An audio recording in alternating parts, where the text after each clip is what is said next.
So the Part 107 test, they had a lot of things in it that were unnecessary.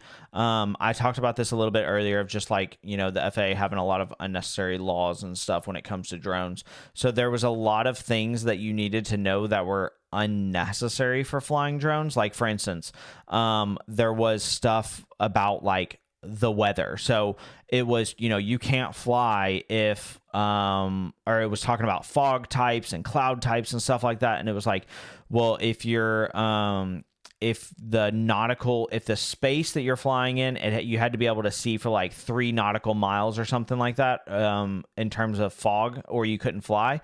But the problem is you're flying an FPV drone, or you're flying a drone, and you're required by law to have a visual observer and to be able to have line of sight of the drone at all times.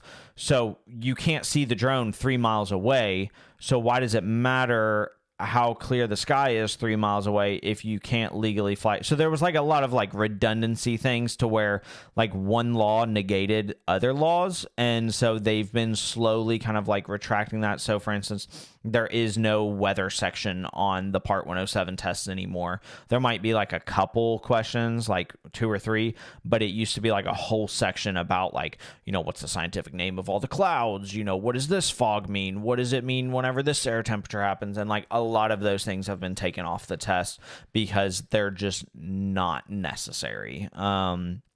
Now, if you're flying a plane, it's absolutely important to know. But, flying a drone, legally, you're only allowed to fly 400 feet above you, and you're only allowed to fly as far as you have visual or line of sight, and then your visual observer, if you're flying FPV, has line of sight. So there was just a lot of redundancy in it that they're slowly taking out, I think. And I literally just ran into that because I was watching the chat. But yes, I am Part 107 certified, so you can ask any questions about that.